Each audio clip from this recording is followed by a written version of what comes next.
Xi Jinping is set to deepen his control of China's government and economy, as lawmakers meet this week in Beijing to pass far-reaching reforms. The National People's Congress, NPC, a rubber stamp parliament, will confirm Mr. Xi's third term as president and the appointments of his top team. They will also name a new premier, the second in command after Mr. Xi, as the incumbent Li Keqiang departs. The two sessions, as the meetings are known, are an annual affair.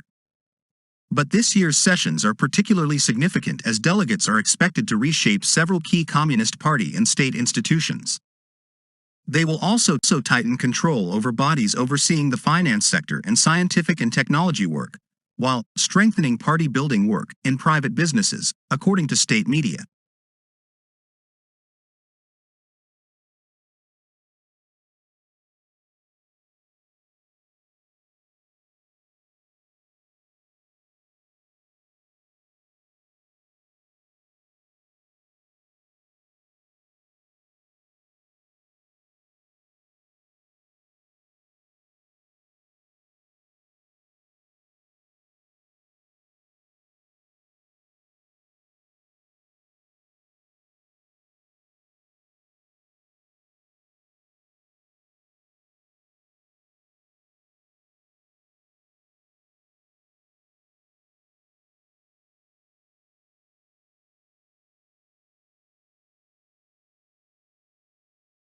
A short drive from Ukraine's southern border, hundreds of Russian troops guard a vast Soviet-era ammunition depot in Moldova's breakaway region of Transnistria. This depot, these soldiers and this pro-Russian separatist region are under increasing global scrutiny. In the past few weeks, accusations have flown between Russia, Ukraine and Moldova over alleged plots to destabilize Moldova, and warnings about the potential for conflict to erupt here again. Moldova's Prime Minister, Dorin Risian, has said Russian troops should be expelled from the region, amid warnings from President Maya Sandu that Moscow is planning to topple her pro-Western government.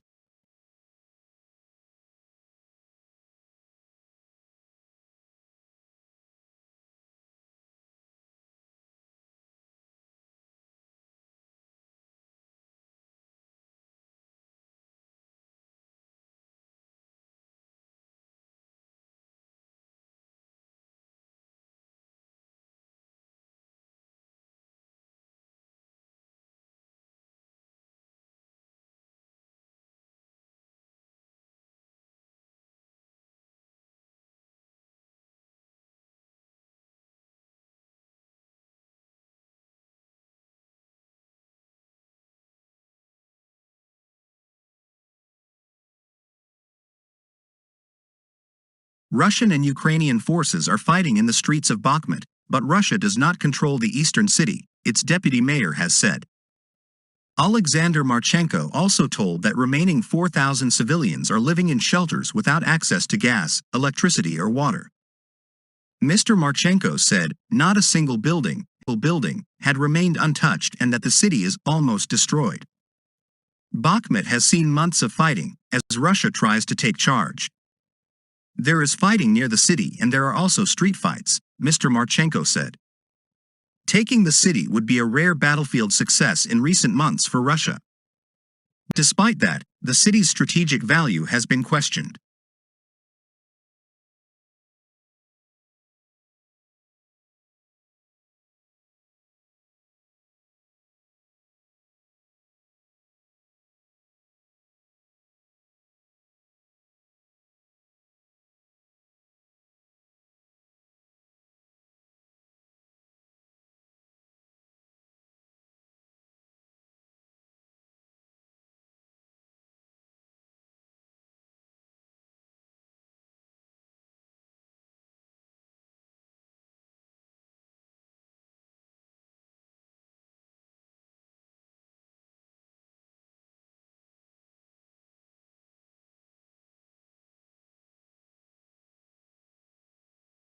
Everything Everywhere All at Once swept the Independent Spirit Awards Saturday, taking home wins in nearly every major category and solidifying its Oscar frontrunner status.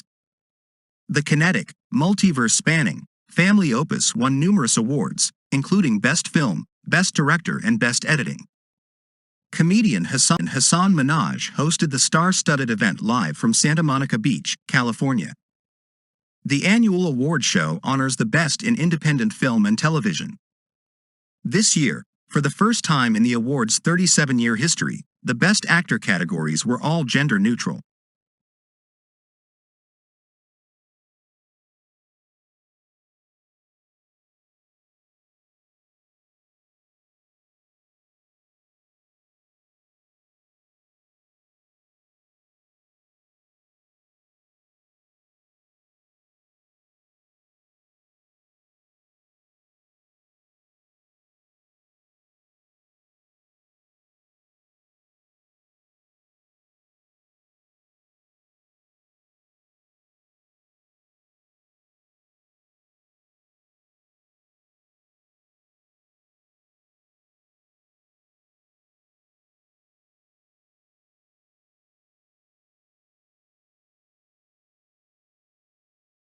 Prince Harry has said he always felt slightly different to his family, and that his late mother felt the same. In an online conversation about grief, the Duke of Sussex said he feared losing memories of his mother Diana when he started therapy. He also said he made sure to smother his children with affection to avoid passing on any traumas or negative experiences from his own upbringing. His discussion was with Dr. Gabor Mate, an author on trauma and addiction. Their fireside conversation in California followed up themes of living with loss from his bombshell memoir, Spare. Reflecting on the public risk of the work, the Duke of Sussex insisted that he was not a victim or seeking sympathy.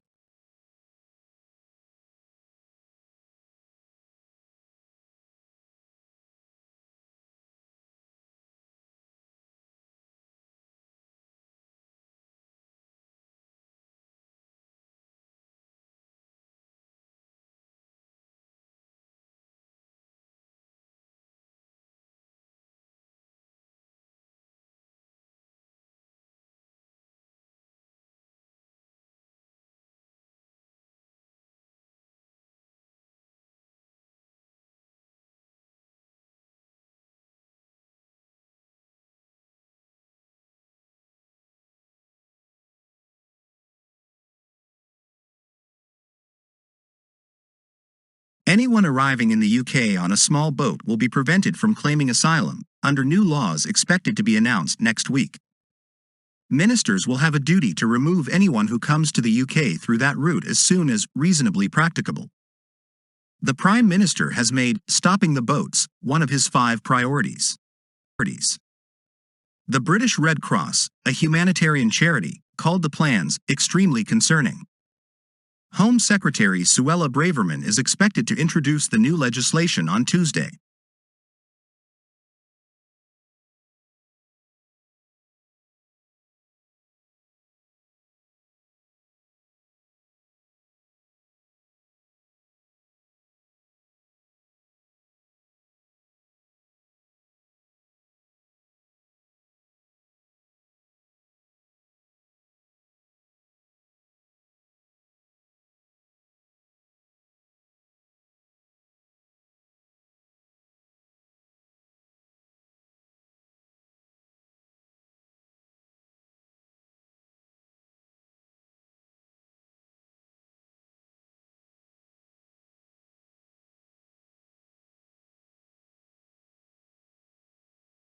The name Gruyere can now be used to label cheeses from outside of the Gruyere region of Switzerland and France, a U.S. appeals court has ruled.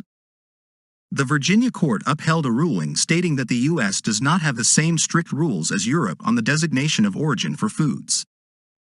It agreed that Gruyere can legally be used to describe cheese regardless of where it was made. The decision is seen as a victory for U.S. dairy groups. Cheese, regardless of its location of production, has been labeled and sold as Gruyere in America for decades, the Richmond, Virginia-based 4th U.S. Circuit Court of Appeals ruled on Friday.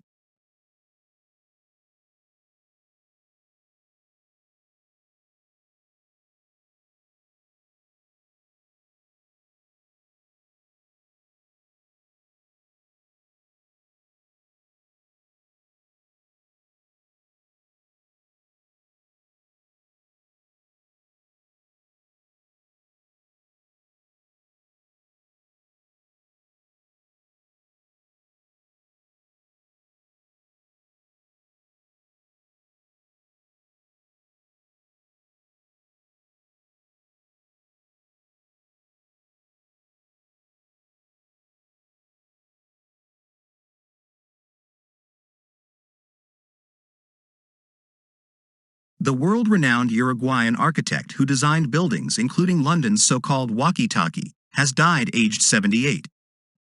Death was announced by his son, Roman, who described him as a visionary who leaves a rich legacy of distinctive and timeless designs.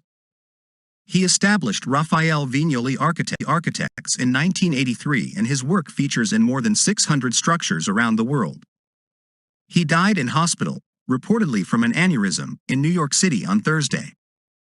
Roman Vignoli said his father's designs manifested in some of the world's most recognizable structures and that he would be missed by all those whose lives he touched through his work.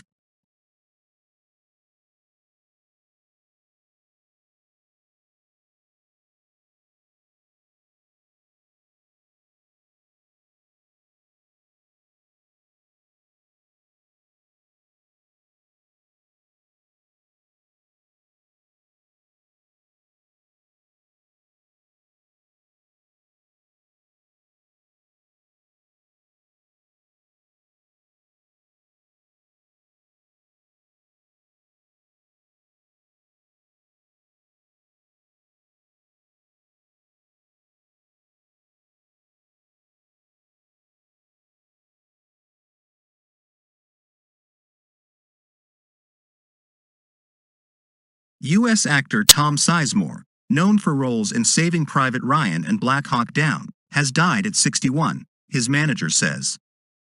Sizemore found fame in the 1990s, often playing supporting roles as tough guys, usually military, police, or criminal. His other credits included Natural Born Killers, Pearl Harbor, and Heat. But he also had drug problems and served jail time for domestic violence. Sizemore had been in a coma since suffering a ruptured brain aneurysm on the 18th of February. His manager, Charles Lago, said he died on Friday at a hospital in Burbank, California, with his brother Paul and twin boys Jaden and Jagger, 17, at his side.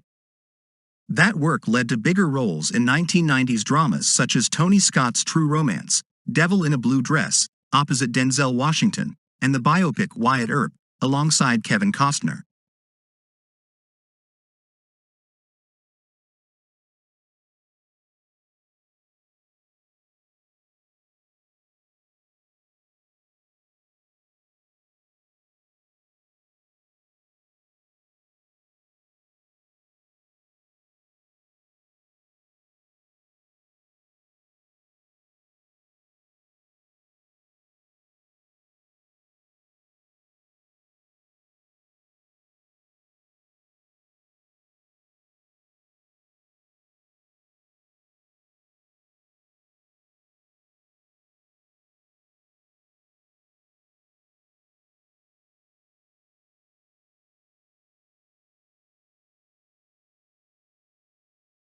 Disgraced ex-lawyer Alex Murdaugh has been sentenced to life in prison for murdering his wife and son in a case that shocked the U.S. The hearing in South Carolina came one day after a jury took less than 3 hours to convict the 54-year-old. Murdaugh's wife, Maggie, 52, and son Paul, 22, were shot at close range on their family estate on the 7th of June 2021. Prosecutors argued he killed his wife and son to divert attention from his financial crimes and gain sympathy. Judge Clifton Newman called the case one of the most troubling he had seen and noted Murdaugh's past as a well-known member of the legal community. "You've practiced law before me, and we've seen each other at various occasions throughout the years," he said, calling it especially heartbreaking for me to learn of Murdaugh's arrest and prosecution more than a year after the murders were committed.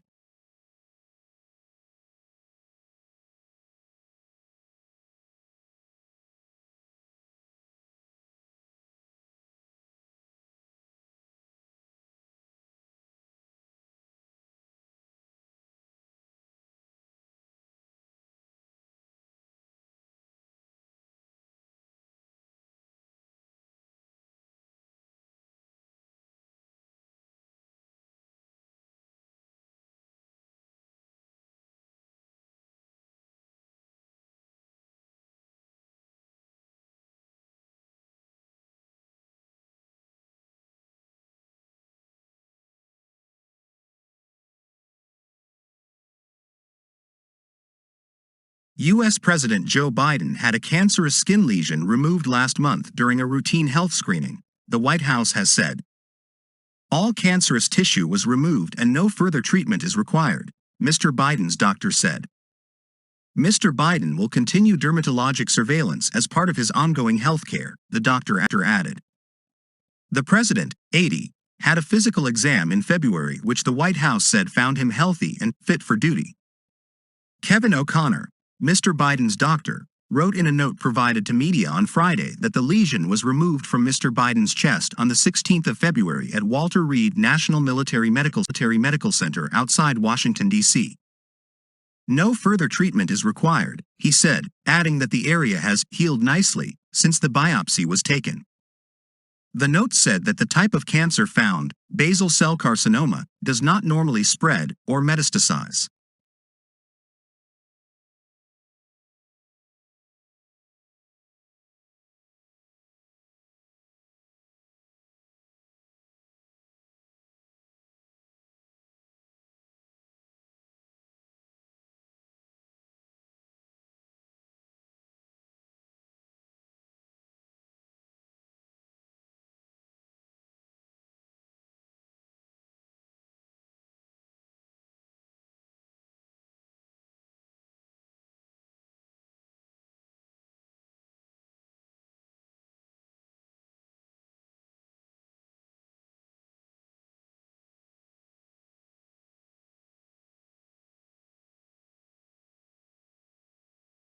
Kylian Mbappé scored a club record 201st goal for Paris Saint-Germain in an entertaining 4-2 win over Nantes.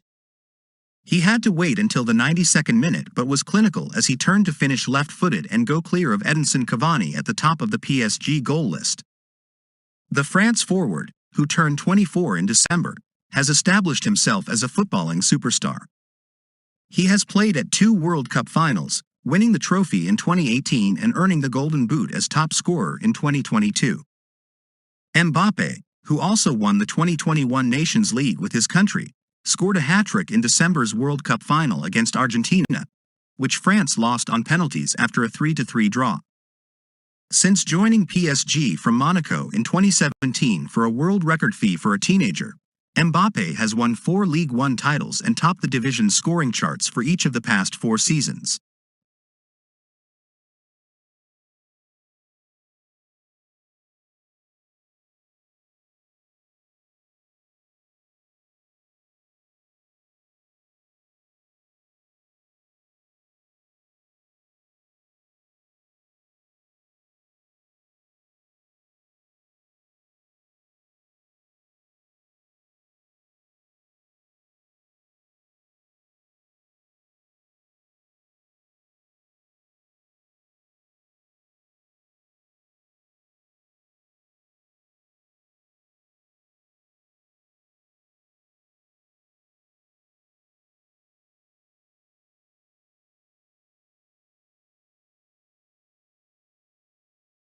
Thousands of single-screen cinemas once dotted India's landscape. The emergence of multiplexes led to their slow demise, and now, there are just a few hundred of them left. Cinematographer Hemant Chaturvedi has been chronicling the last vestiges of a dying tradition. India's single-screen cinemas were grand structures, built to accommodate large audiences and boasted diverse architectural styles. Chaturvedi began his project in 2019 and has photographed 950 theaters across 15 states so far.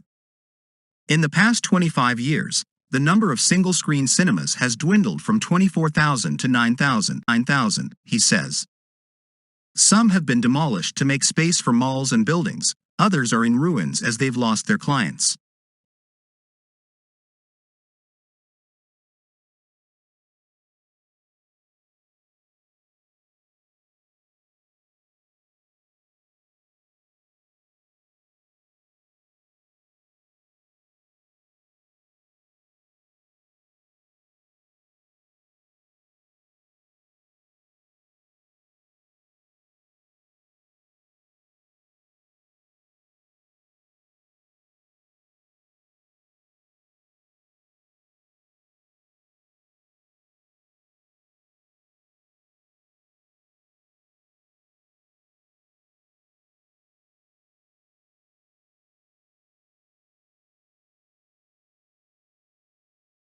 The oil used to anoint the king in the coronation is one of the most sacred and mysterious parts of the ceremony, and a new quantity has been prepared.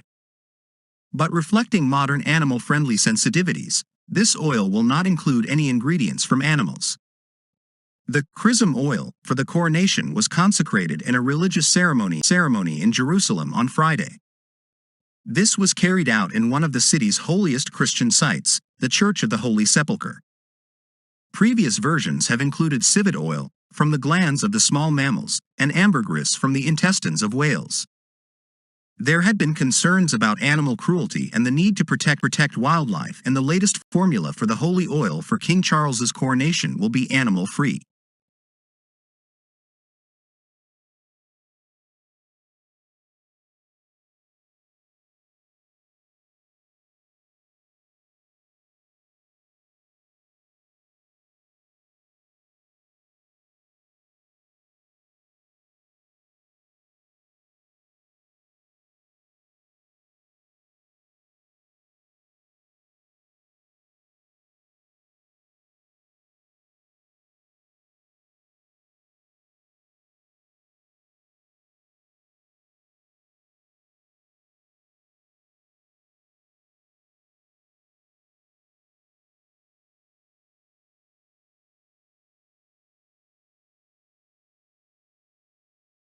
A decades-old photograph from Ghana's Deo Gratia studio, now in its centenary year, demands attention. It is not one of dozens snapped in a hurry to be swiped through and then forgotten. The photographer and the subjects clearly spent time on the composition and production. One day in the 1930s, a local chief fisherman holding a ceremonial oar must, along with his wife, have stepped into J.K. Bruce Vanderpuye's studio in Accra, the capital of what was then known as the Gold Coast. Asking the couple to keep still and look straight ahead, he captured their regal look, dressed in fine cloth with a symbolic crown. The couple are frozen in time, but the country was undergoing big changes around them.